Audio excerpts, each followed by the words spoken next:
네, 2부 시작하겠습니다. 2부에는 이제 올라온 내용들은 3부 때 하고요. 좀 관심 있는 부분들 질문 좀 뽑아가지고 이야기 좀 나눠보려고 하는데요. 여기 올라와 계신 분들이 뭐 익숙하신 분들도 있고 오늘 좀 신선하게 받아들이는 분들도 좀 있을 것 같아요. 그래서 왼쪽부터 한 분씩 소개를 해주고 어떤 일을 하고 계시고 이해를 좀 하시면서 배경을 알고 설명을 들으면 좀 더 낫지 않을까 생각되거든요. 그래서 왼쪽부터 한 분씩 소개하고 바로 토론 진행하도록 하겠습니다. 자, 왼쪽 김 대표님부터. 네. 네, 안녕하십니까. 분양대행사 S&P의 대표를 맡고 있는 김승조라고 합니다. 저는 현업에서 분양대행 법인을 운영하다 보니까 가장 깊숙한 얘기들도 드릴 수 있을 것 같아서 오늘 이 좋은 자리를 빌어서 많은 얘기를 좀 드리고 싶어서 참석하게 됐습니다.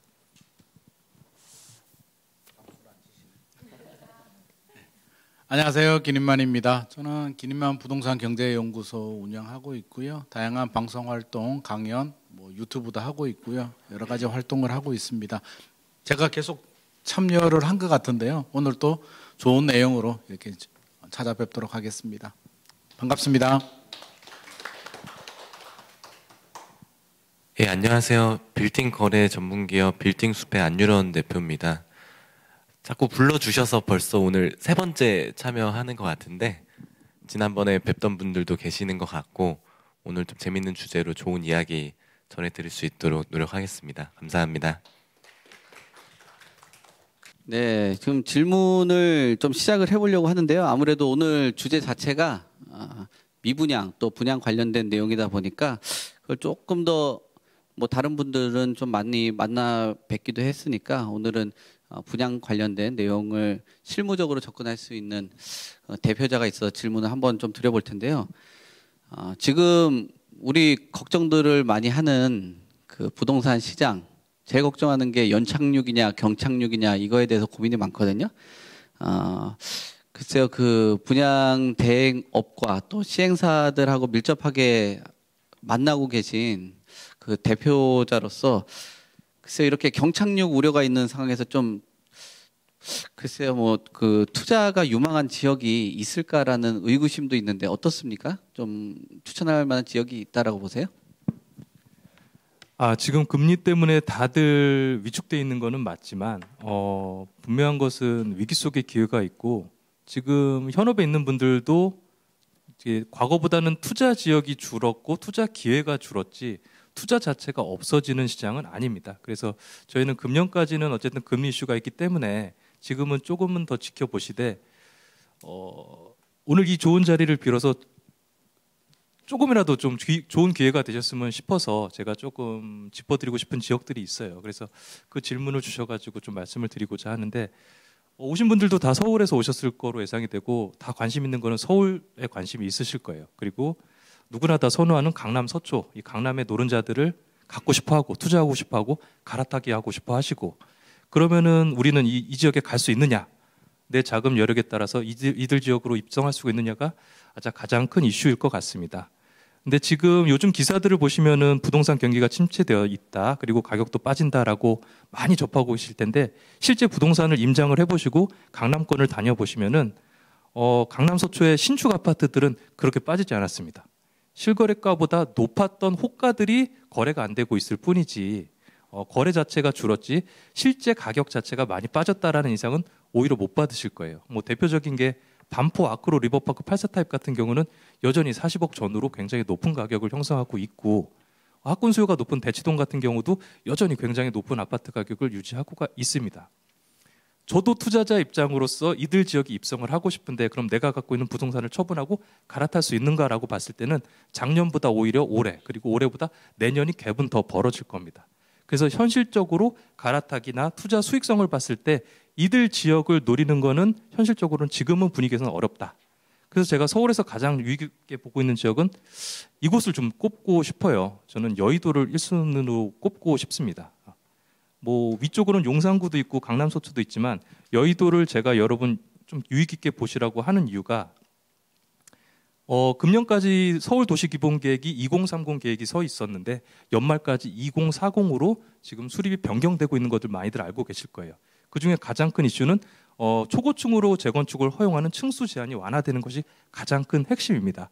이게 성공이 되면은 지금까지 멈춰져 있던 여의도 재건축 사업은 내년부터 굉장히 빠르게 진행이 될 수 있는 정도로 이미 재건축 진단을 다 D등급 이상으로 대부분 받아놓은 단지들입니다. 그래서 그런 강남의 노른자, 강남 서초 지역 그리고 용산권보다 상대적으로 덜 오른 곳이 여의도이기도 하기 때문에 지금부터 이들 지역에 깊이 관심을 갖고 계시다 그러면은 충분한 투자 메리트가 있는 곳이다라고 해서 좀 강력하게 조금 제 개인적으로도 선호하는 지역이기도 하고 그래서 그곳을 좀 유의 깊게 보시라고 꼭 말씀을 드리고 싶습니다.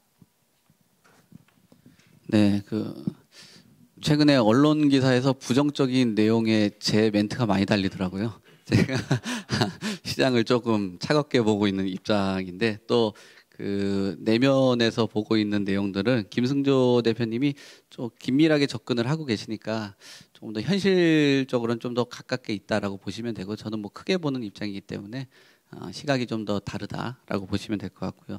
또 여의도 저도 사실 굉장히 좋아하는 지역입니다. 저희 사무실이 다리 하나 건너면 마포대교 다리 하나 건너면 있거든요. 그래서 매일 출근하는 길에 멋있는 건물들을 참 보고 있는데 거기에 어떤 현장이 공사가 잘 진행이 되고 있더라고요. 그 지역도 여러분들이 관심 있으면은 뭐 나중에 한번 잘 검토를 해 보시고 얘기도 한번 좀 들어보시고 관련돼 가지고 또 추가적으로 궁금한 게 있다 그러시면은 뭐 연락들 주시면은 저희가 친절하게 안내할 수 있는 방법들도 한번 찾아보겠습니다. 네.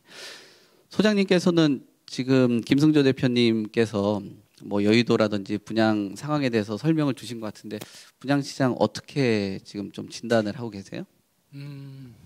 뭐 전체적인 분위기가 다 안 좋아요. 그렇죠? 뭐 금리 인상이 멈추지 않고 있고 그나마 다행인 건 최근에 이제 미국의 물가가 끝이 좀 보이고 있고 계속 높게 나오는 게 아니라 이제 끝이 좀 보인다는 얘기는 사실 제가 볼 때는 한 3분의 2, 4분의 3 정도의 터널은 지나간 것 같고요. 이제 남은 게 4분의 1 정도 남았습니다. 제가 왜 이런 말씀을 드리냐면 자, 금리가 얼마까지 올라갈 수 있느냐를 보면 과거 사례를 보더라도 미국이 한 5%까지가 마지노선인 것 같고요. 우리나라 한국은행이 4% 정도인데 지금 우리가 3%까지 왔잖아요. 이제 1%포인트 남았습니다. 그래서 1%포인트를 갈 수도 있고요. 안 갈 수도 있는데 이제 경제 상황이라든지 항상 선택과 집중을 하잖아요. 판단을 하는데 지금은 물가가 심각하기 때문에 금리를 올리고 있는데 여기서 경기가 더 침체가 된다든지 하면 미국의 중앙은행도 그렇고 FRB도 그렇고 한국은행도 그렇고 지금은 물가가 우선순위지만 경기가 우선순위가 되면 또 속도 조절이 생각처럼 1%가 안 올라갈 수도 있는데 우리는 항상 리스크 관리를 해야 되니까 1%포인트 정도는 더 올라갈 수 있겠다 정도 생각을 해야 되는데 그 시점이 제가 볼 때는 내년 2023년 한 상반기 되면 거의 목표 달성이 될 것 같아요. 그 이상 올라가게 되면 사실 미국도 햄버거 값이 뭐 3배 올랐다고 지금 난리가 나는데 그 이상은 힘들 것 같고요. 그렇게 본다면 이제 얼마 남지 않았습니다. 금리 인상의 불확실성이 제거가 되면 물론 많이 올랐죠. 그동안에 주택 가격이 많이 올랐기 때문에 어느 정도의 조정기는 지나가야 되고요. 또 바닥의 시그널이 여러 가지 시그널들이 올 수도 있는데 분양 시장을 바라보면 일단 뭐 금리 부담이라든지 투자 수요가 사실 우리 뉴스 언론을 보면 저는 언론도 조금 문제는 있다라고 봐요.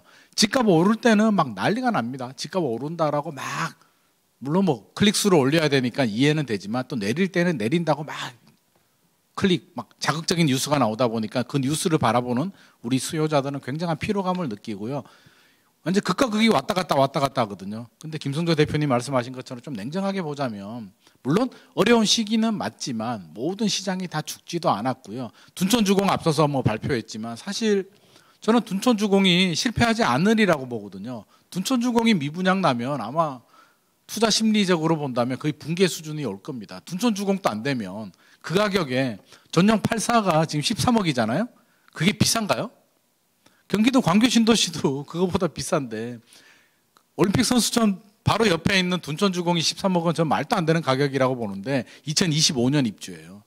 앞으로 새 아파트가 그 가격이면 엄청난 메리트가 있는데 그거조차도 부정적으로 보는 뉴스들이 나오고 있으니까 저는 답답할 뿐이거든요. 그래서 항상 기회는 있는 거고요. 여의도 뭐 당연히 좋은 거고요. 저도 사무실 여의도로 옮길까 지금 생각 중인데 항상 기회는 있어요. 그리고 아까 말씀하신 것처럼 굉장히 인상적인 말씀을 주셨는데 강남의 신축 아파트 많이 떨어지지 않았는데 구축이라든지 다른 외곽 지역들은 더 많이 떨어졌거든요. 오히려 갭이 더 벌어졌단 말이에요. 지금 중심지로 우리는 항상 상급지로 갈아타야 된다라고 하는데 오히려 갈아타기 어려운 시장이에요. 그래서 생각처럼 중심지로 갈아타기는 쉽지 않다. 그래서 분양시장은 저는 여전히 굉장히 우리 실수요자들이 바라볼 때 우리 분양가 상한제 적용되잖아요.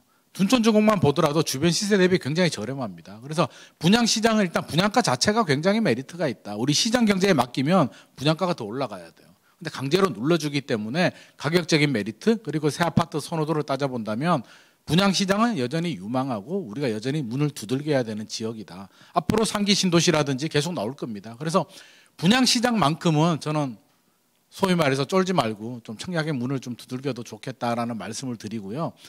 물론 뭐 리스크 관리가 안 되는 분들, 대출이 도저히 못 받는 분들, 대출이자 감당이 안 되는 분들, 주택수가 굉장히 많은 분들이야 리스크 관리를 해야겠지만 실수요자들은 분양시장만큼은 좀 노크를 좀 하시는 게 좋을 것 같고 주택시장이 더 침체가 된다면 기존 주택들, 고점 대비 한 30% 이상 많이 떨어진 주택들은 좀 우리가 관심을 가지고 투자를 해도 좋겠지만 아직은 그런 시장이 아니기 때문에 지금은 분양가 상한제가 적용되는 서울이나 수도권 중심지 지역들 분양시장을 좀 눈여겨보셔도 좋을 것 같습니다. 네, 여의도로 이사 오세요. 저희 사무실 가까우니까.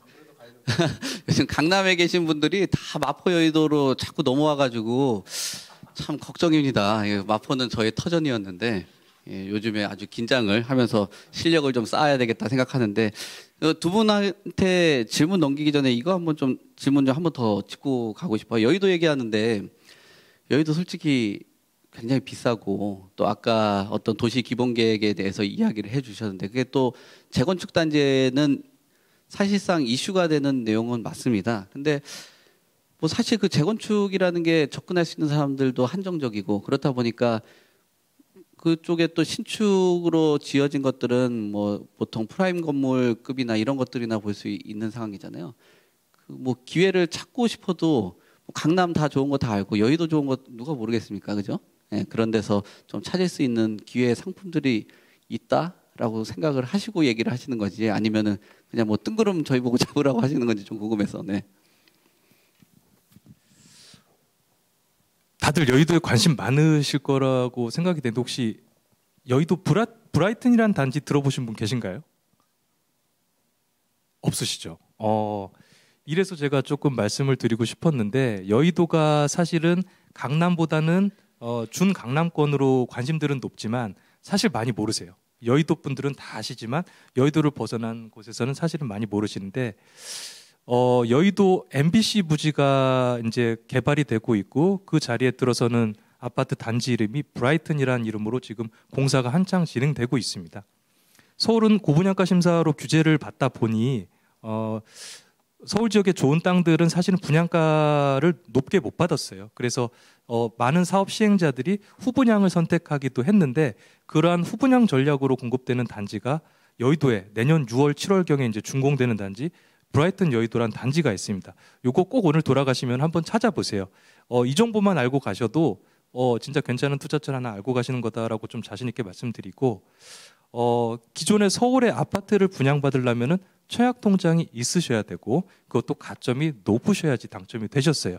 그거는 올 그리고 내년도 마찬가지일 것입니다. 왜냐하면 가격 자체가 경쟁력이 있기 때문에. 근데 여의도 브라이튼 얘기해 주셔서 딱 생각이 났는데 여의도 브라이튼은 4년 민간 임대 단지예요.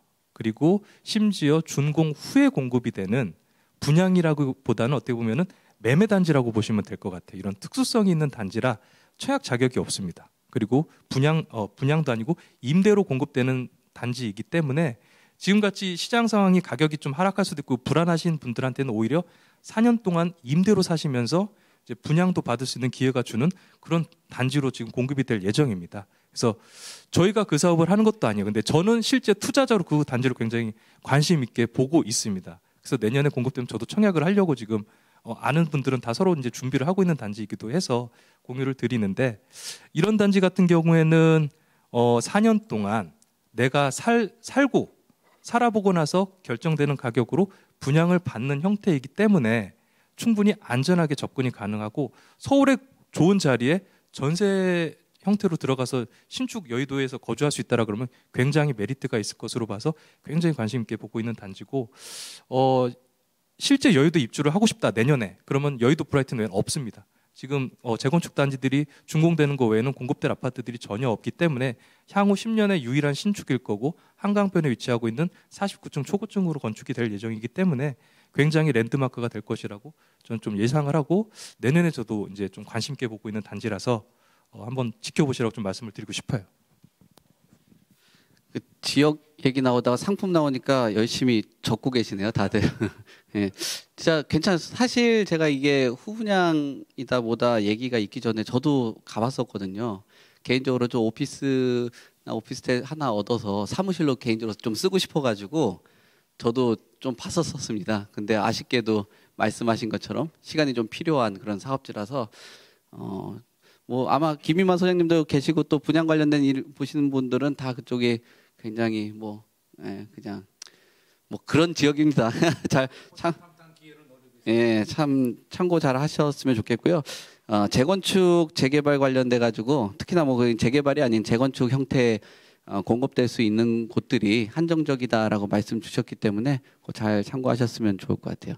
그 재건축 아까 둔촌 얘기도 해주신 것 같고 또 사업들 추진을 하면서 뭐 최근 들어서 조합 이야기들도 좀 많이 듣고 계시거든요. 여기 옆에 김예림 변호사 얼마 전에도 또 몇몇 곳하고 미팅을 한 것으로 알고 있는데 요즘 재건축 재개발 단지들 뭐 동향이라든지 아니면 시세 흐름 뭐 이런 것들이 어떤가요? 아까는 뭐 한남 3구역 이런 것들도 기회가 되지 않을까 뭐 그런 얘기도 하신 것 같은데.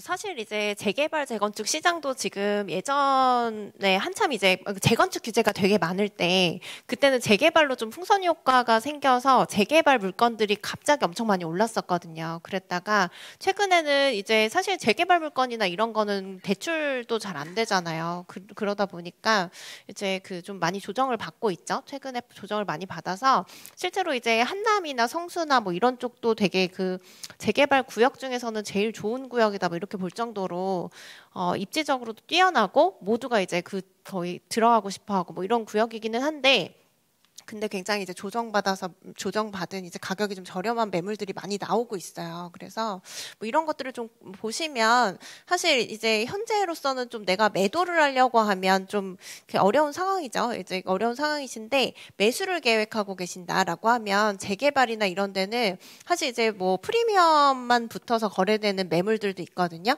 그러니까 전체적인 이제 매가가 낮은 거죠. 예를 들어서 이제 재개발을 한정해서 말씀을 드리면 재건축은 원래 이제 아파트이기 때문에 원래 그 매매가가 좀 높아서 재개발을 말씀을 드리면 재개발은 이제 어떻게 그 매매가가 정해지는 구조가 이제 종전 자산 평가에다 비례율 곱한 권리가액에다가 프리미엄 붙여서 매매가가 이제 정해지거든요.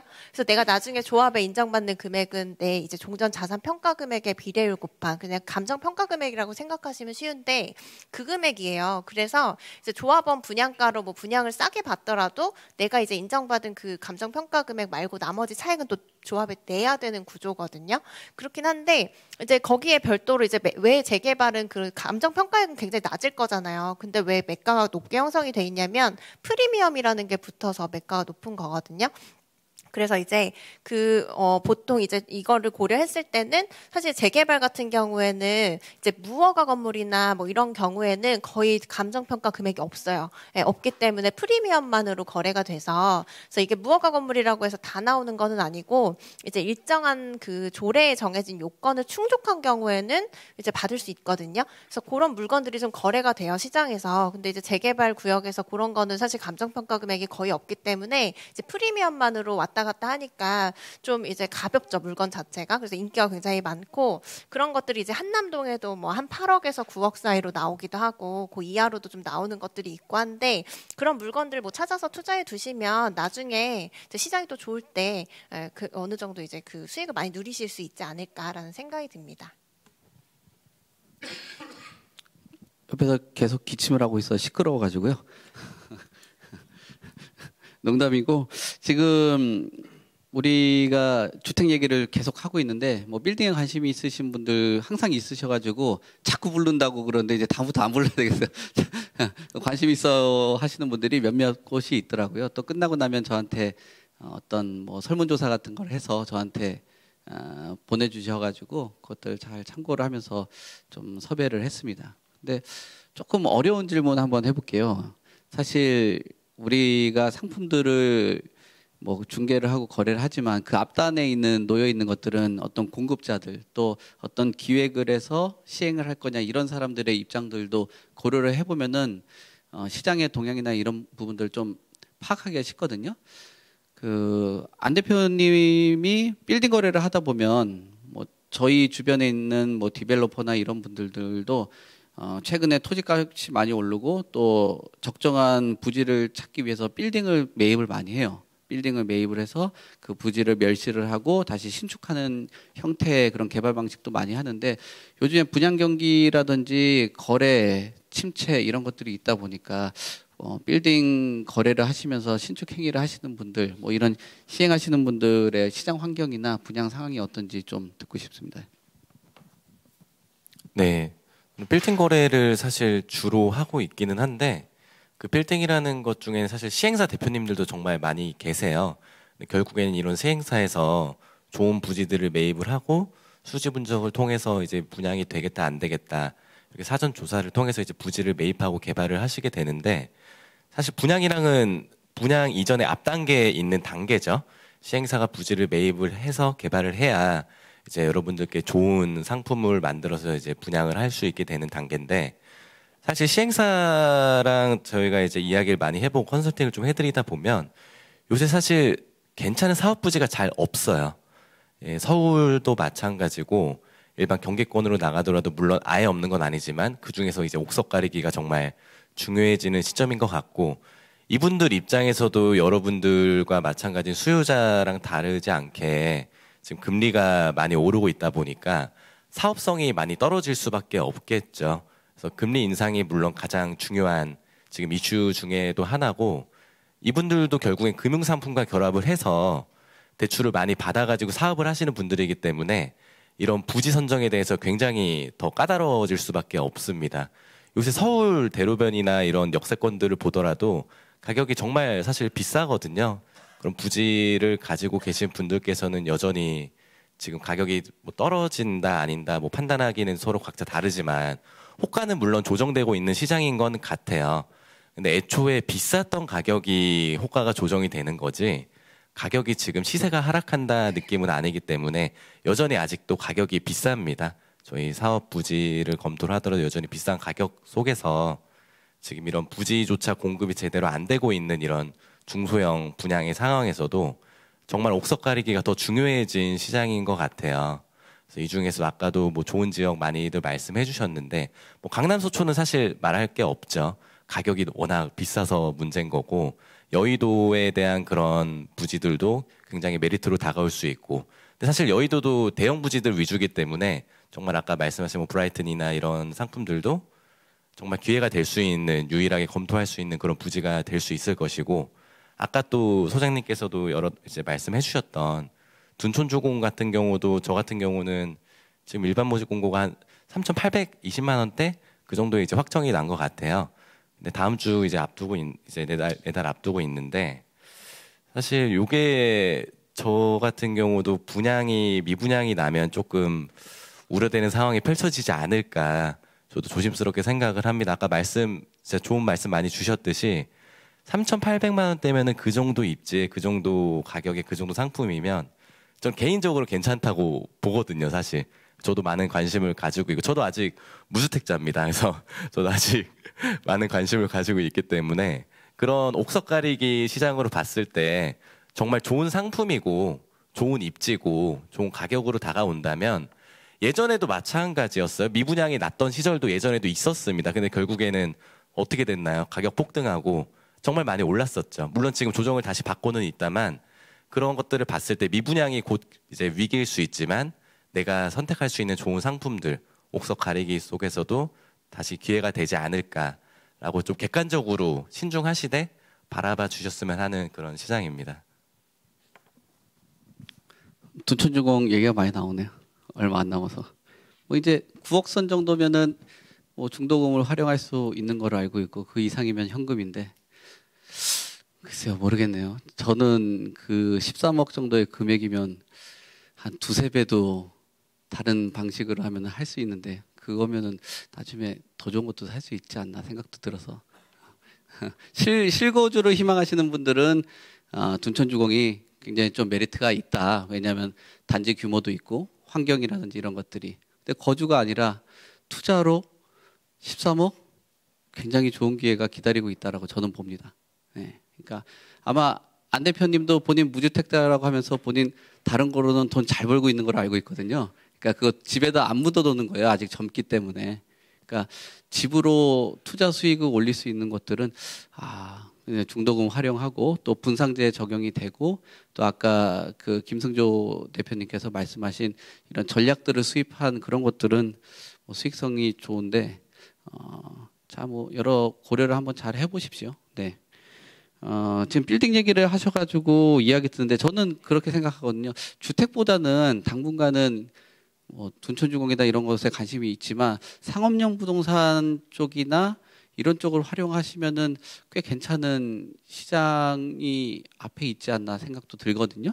그래서 아파트 외에 수익형 부동산들이 있고 또 우리가 항상 이거 상가 잘못 사면은 상가집 간다라는 소리도 하잖아요. 네? 그런데 그 상가 투자가 유망한 그런 상가도 있는지 또 그런 부분들 너무 주택 쪽으로 포커싱이 맞춰 있어가지고 빌딩이나 상업용 부지 얘기하다 보니까 생각이 나는데 어떻습니까? 상가? 지금 금리가 이렇게 높은 시장 상황에서는 그 누구라도 상가에 투자를 해도 되냐라 그러면은 좀 말리고 싶은 시장은 맞습니다. 그렇다고 영원히 안 하지는 않아야 될 부분이 바로 상가고요. 상가는 두 가지 소득이 발생하는 상품이에요. 그 임대소득 그리고 보유하는 기간에 따른 자산가치 상승에 따른 자산소득 이렇게 두 가지를 얻는 거기 때문에 단순히 은행금리랑 비교해서 은행금리보다 낮으면 절대 하면 안 돼. 이런 상품하고는 틀린 상품입니다. 중장기로 보유해야 되는 수익형 상품은 조금 더 이 더블인컴이라는 두 가지 수익을 같이 좀 봐주셨으면 좋겠고요. 기존 금리가 오늘도 많은 화두로 돼서 많은 얘기들이 나왔던 것 같아요. 소장님도 얘기하셨지만 저는 내년에 금리의 정점은 3.5%가 적정하다라고 개인적으로는 보고 있고 그리고 여기서 한 번 더 공격적으로 올린다 그러면은 3.75%까지가 한국은행 기준금리의 정점이다라고 보고 있습니다. 그게 아마 내년 상반기나 내년 중순까지는 그 정도까지는 예상이 되고 있어요. 그 이상은 4%라는 기준금리가 대한민국에 있었던 과거 사례로 봤을 때는 금융위기 2008년도 그때 외에는 찾아보기가 좀 어렵습니다. 그러면 지금 금리를 올려가는 이런 분위기 자체가 그때랑 같은 상황이냐라고 하면 절대 아니고요. 지금은 3%대에서 경제 활성화 정책도 분명히 이루어져야 되는 만큼 내년 상반기 늦어도 중순까지가 금리의 정점일 겁니다. 그럼 저희는 상가 같은 수익형 상품을 투자하는 시기는 적긴 언제냐? 내년 하반기 이후일 거예요. 그때까지는 금리 인상으로 시장이 위축되는 게 맞습니다. 그럼 뭐가 되느냐? 가격 조정이 오고 있어요. 지금 상가는 주택과 틀리게 상가는 거래 자체가 그렇게 단기간에 활성화가 되는 상품들이 아닙니다. 그리고 임대료 자체는 이미 2년, 4년 이런 임대차 계약이 되어 있는 상품들이기 때문에 가격 반영이 늦어요.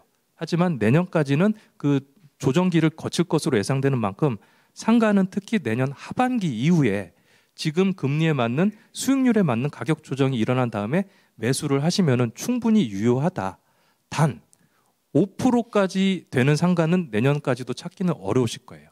4% 후반의 수익률이 나오는 상가라 그러면은 충분히 좋은 입지라 그러면은 접근 가능한 상가라고 서울에서는 보셔야 될 것 같고요. 지방으로 가면 5% 넘는 상가들도 있을 것입니다. 하지만 서울에서는 5%까지 기다리다 보면 저한테까지는 기회 안 올 거다라는 거를 머릿속에는 좀 기억하시고 상가를 좀 투자하셨으면 좋겠고 그리고 내년에는 매수를 하신다 그러면 하반기 이후부터 이제 매수가 유효할 거로 보고 오히려 이제 상가는 분양을 더 관심을 가지셔야 돼요.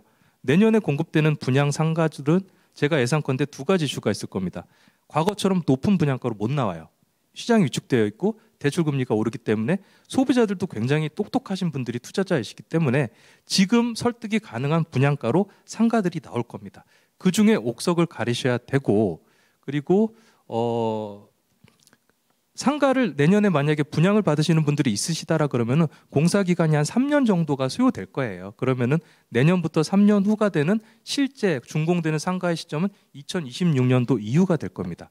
그때는 금리 안정화됐고 코로나 시기에 이 침체된 소비 심리도 굉장히 회복된 시기일 겁니다. 이럴 때 저렴한 공급 분양가가 책정되고 무이자가 일반화되는 이런 시장에서 좋은 상가를 분양받으신다라 그러면 3년 후부터는 빛을 받을 수 있는 시기가 바로 내년, 그리고 내년 하반기부터다. 단 매수로 검토하시는 분들은 조금 시간을 갖고 하반기 이후부터 조금 검토하시는 게 맞을 것 같다. 이렇게 두 가지를 좀 말씀드리고 싶습니다. 그러면 아까 많은 분들 필기하던데 유망한 그 투자 뭐 상가 좀 추천 좀 해줄 수 있으면 좀 추천 좀 해주세요. 얘기 나온 김에. 네. 오늘 송 대표님이 저를 부르신 게 제가 관심 있는 거를 다 알려달라고 하시는 것 같아요. 저는 조금 냉정하게 상가를 보고 있습니다. 저는 서울에서도 가장 좋은 자리 상가, 향후 10년, 20년이 지나도 상권이 바뀌지 않을 정도로 안정화된 상가만 주로 이제 좀 관심이 갖고 있어서 서울의 대표적인 양대 상권이라고 하면은 강남역 상권, 그리고 신촌 홍대 상권이 가장 소비력이 높은 상권으로 꼽을 수가 있는데, 이들 두 지역의 상가를 저도 이제 이런 시기에도 매물을 찾아서 많이 임장을 다니고는 하는데 사실 가격이 견고합니다. 그리고 매물도 많지도 않아요. 이런 쪽의 상가를 그러면은 매수를 하느냐라고 했을 때 그런 쪽에 관심이 있으시다라 그러면 내년 하반기 이후에 조정되는 급매물이 있으시다라 그러면 찾으시는 게 맞을 것 같고, 그리고 진짜 좋은 좋은 정보가 하나 있어서 좀 말씀을 드릴게요.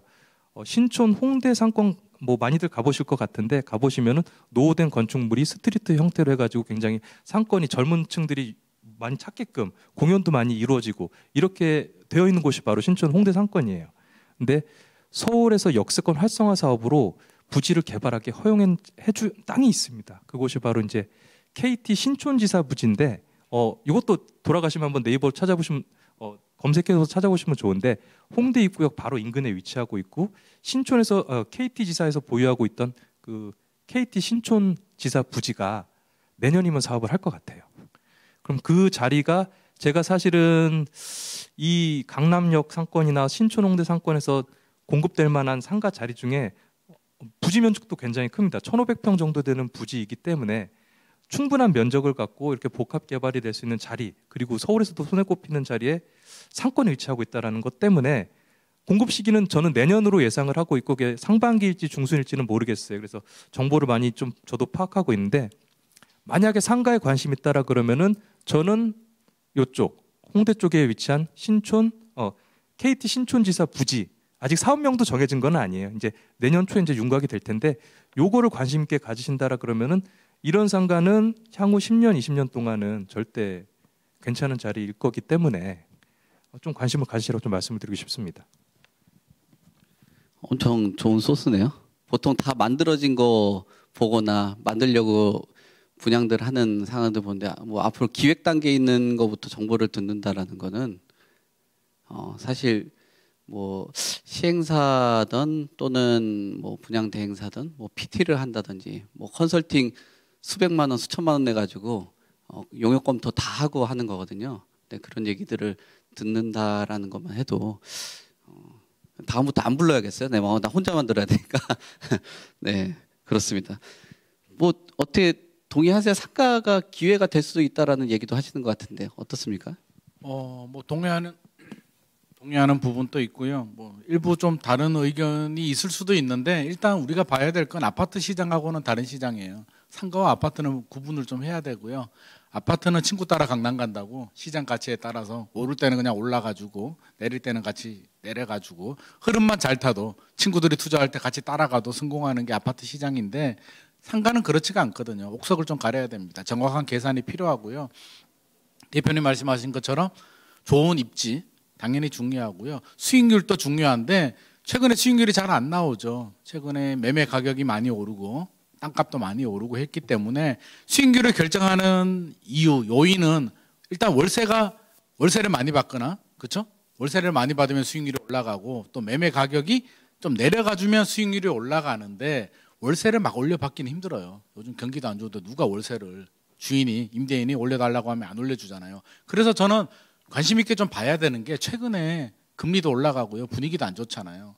매매 가격이 좀 조정이 될 수도 있습니다. 거래가 안 되다 보니까 은행 예금 금리가 높잖아요. 서울 같은 경우는 임대 수익률이 진짜 안 좋거든요. 그러다 보니까 저는 가격 하락이 좀 되는 상가들은 수익률이 반대로 좀 올라갈 수도 있고요. 수익률이라고 하면 이제 수익률이 저는 아주 안 높아도 돼요. 서울에서 5% 수익률 찾아보기 어렵고요. 4%만 나와도 괜찮아요. 3% 나오는 곳들도 되게 많거든요. 그래서 한 4% 정도 수익률만 꾸준하게 유지만 된다면 저는 괜찮은 상가로 좀 볼 수가 있겠고요. 그래서 다 좋다는 게 아니라 좀 가려야 되겠다. 그리고 두 번째, 수익률 그 정도로 가격 조정이 돼서 수익률이 안정적으로 꾸준히 가는 게 좋겠고, 두 번째는 상권에 따라서 아파트처럼 무슨 아파트가 좋아, 상가는 그렇게 할 수가 없습니다. 뭐 대표님께서 잘 아시겠지만 같은 건물이라도 입지에 따라서 상가의 가치가 달라져요. 동선에 따라서 다르고요. 또 같은 뭐 옆 건물이라도 동선, 또 뭐 흐르는 자리 또는 배우 수요가 얼마나 되느냐에 따라서 다 달라지기 때문에 사실은 임장도 좀 많이 해야 되고요. 경험도 필요하고 분석이 필요한데, 그렇게 할수록 오히려 기회는 있을 수는 있어요. 아파트는 장이 죽어버리게 되면 사실 A 아파트가 죽는데 B 아파트 혼자 좋아질 수는 없는데, 상가는 다를 수는 있어요. 장이 어렵다고 하더라도 경쟁력이 있는 상가는 충분히 찾을 수도 있기 때문에 금리 내년 하반기 되면 이제 꺾이거든요. 저는 계속 고금리가 가기는 어렵다고 봐요. 우리나라 경제상 옛날에야 이제 고금리 시대가 있었지만 지금은 그렇지가 않아요. 그러면 2024년 넘어가게 되면 다시 또 금리가 내려갈 수도 있거든요. 금리가 내려가면 다시 또 상가 시장이 활성화될 수도 있기 때문에 좀 가격 조정이 돼서 수익률이 좀 올라갈 수 있는 상가, 그리고 좀 분석을 좀 해라. 배우 수요도 좋고 동선이 좋은 괜찮은 입지의 상가는 좀 눈여겨봐도 좋겠다라는 생각입니다. 저도 굉장히 뭐 동의를 많이 하는 편인데, 김인만 소장님도 이런 뭐 시장 분석하는 거로 활동을 많이 하셔가지고 저랑 비슷한 생각인 것 같아요. 저도 이 아파트라는 상품 자체가 자기가 잘하는 것보다는 보통 시장에 맡겨 놓는 거의 그런 상황이에요. 뭐 내가 아무리 응원해도 올라가기 힘들고, 아무리 떨어지지 말아라 해도 그 저지선을 막기 어렵고, 개인이 시장을 이기는 거는 거의 불가능하잖아요. 그러니까 아파트라는 게 가끔 몇 년 동안 좋아서 투자 방식에 좀 착각들을 많이 하시는 것 같은데, 시장에 그냥 따라가는 그런 상품이다라고 보는 게 좀 더 현실을 받아들이는 거 아닌가 생각하고요. 부동산 관련된 이론들도 보통 입지에 대해서 이야기 설명들 많이 하는데, 보통 이제 상업용 부동산을 기준으로 해외에서도 이론도 연구가 거의 그런 식으로 이루어집니다. 뭐 주거지보다는, 그러니까 이런 위치라든지 입지 이런 거에 따라서 그 아파트 시장하고는 좀 다르게 움직일 수도 있다. 다만 옥석을 가리는 그런 작업들을 하시고, 또 곁에 뭐 전문가들이던 어떤 멘토들이 곁에 있다라고 하면은 좋은 기회를 찾을 수 있는 시장 환경이 있으니까 잘 고려를 해보시고요. 시장 동향들 잘 살펴보시고, 뭐 얼굴 이제 자주 뵙다 보니까 몇몇 분들은 좀 한 뭐 내년 한 봄 정도 되면 엄청 친해져 있을 것 같아요. 예, 계속 꾸준히 저희 뭐 하는 거 모니터 해주시면은 좋을 것 같습니다. 그 변호사님 같은 경우는 상가 하나 이거 한번 물어보려고 그러는데, 재건축 단지 상가 이런 것들은 어떻습니까? 예, 그래도 이거 예. 말씀드리려고 했는데, 근데 그 재건축 재개발 상가 투자도 관심이 많으신 것 같아요. 근데 이게 실제로 이제 다주택자 규제가 뭐 지금도 풀리고 있지는 않지만 어쨌든 많을 때는 상가 투자 어떠냐 이거 많이 물어보셨었는데, 사실 재개발 재건축 상가는 좀 수익성 면에서는 떨어질 수는 있겠죠. 근데 이제 보통 이제 상가를 그 월세 수입 위주로 이제 운영을 하신다고 하면 재건축 재개발 상가는 나중에 또 새 상가를 받을 수 있는 장점이 있으니까 거기서 이제 또 누리실 수 있는 시세 차익이나 이런 것도 있거든요. 그래서 기본적으로 이제 상가 조합원이 가지고 있는 상가, 기존의 상가 개수보다는 더 만드는 경우가 많긴 하기 때문에 작은 상가를 갖고 있어도 좀 위치가 안 좋을지언정 상가를 배정 받으실 수는 있어요. 근데 이제 너무 작은 상가를 받으면 뭐 예를 들어서 요즘엔 상가를 좀 적게 만드는 경우들도 있거든요. 그러면 상가를 이제 못 받는다거나 아니면 너무 위치가 구석진데 뭐 높은 층 막 이런 데 받는다거나 할 수가 있기 때문에 만약에 재개발 재건축 상가 투자를 좀 고려를 하신다고 하면 그래도 어느 정도 권리가액이 좀 되는 거 그런 것들 좀 고려하시면 좋을 것 같고 이제 너무 큰 상가를 또 가지고 계시거나 빌딩 같은 거 가지고 계신 분들이 있거든요. 그런 경우에는 이제 적절하게 좀 분산을 시켜서 이제 수익을 좀 극대화할 수 있는 방법들이 있어서 그런 것도 이제 만약에 내가 그런 물건을 갖고 있다라고 하면은 좀 컨설팅을 받으시는 게 좋기는 하겠죠.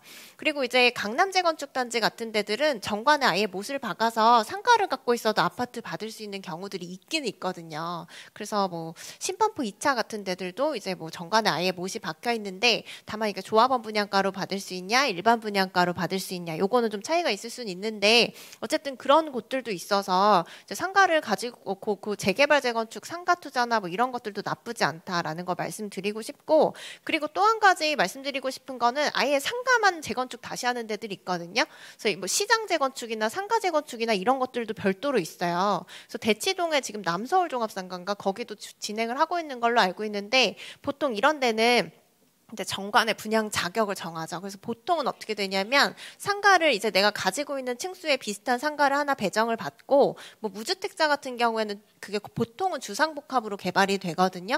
그래서 이제 주택이나 오피스텔을 좀 뭐 싼 값에 분양을 받는다거나 뭐 그런 식으로 이제 분양을 진행하기도 하기 때문에 그리고 이런 것들은 좀 그 상가 자체가 크지가 않기 때문에 빨리빨리 진행이 돼요. 그래서 이런 것들도 관심이 있으시면 좀 주의 깊게 보시면 좋을 것 같고 그 옆에 대치동 그 방금 말씀드린 상가 그 옆에도 마찬가지로 이제 상가 재건축을 해서 지금 오피스텔이랑 주상복합으로 지어진 그런 사례들도 있기 때문에 뭐 이런 것들도 있다라는 거 정도 알아두시고 나중에 이제 투자하실 때 좀 관심 가지셔도 좋을 것 같습니다. 제가 재건축 재개발 부연 설명 하나만 더 드리면은요. 변호사님께서 좋은 말씀 해주셨고요. 재건축 재개발 장점이 있거든요.